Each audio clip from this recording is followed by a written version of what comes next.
Ethiopia is the fourth African country the Russian foreign minister visited in the last 5 days, and this is where he finishes his tour on the continent. Here in Addis Ababa, Mr. Lavrov met the country's leader and his Ethiopian counterpart.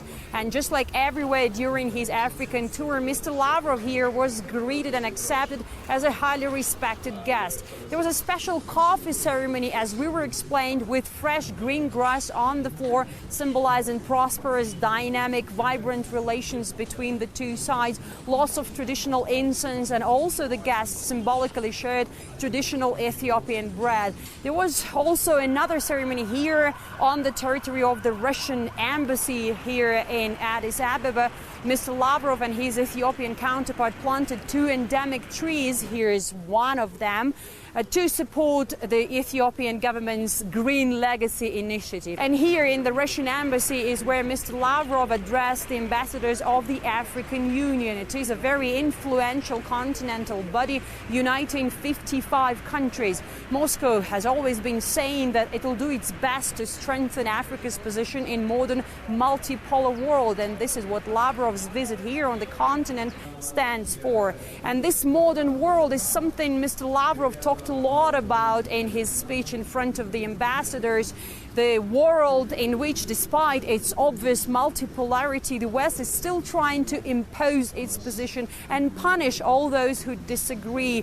The policy that Mr. Lavrov called a colonial policy, inhuman, immoral, and very dangerous, something that here in Africa they understand very well. Here are some of the most interesting points of Mr. Lavrov's speech. And yes, the situation in Ukraine did additionally negatively affect the food markets, but not because of the Russian special operation, rather due to the absolutely inadequate reaction of the West, which announced sanctions undermining the availability of food on the markets. It's a period of history where we will have to choose either to go down the current, which the West tries to move, saying that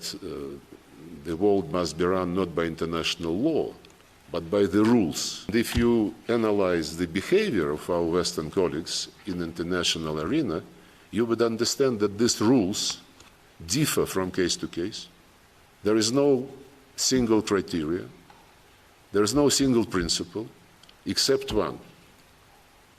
If I want something, you have to obey. If you don't obey, you would be punished.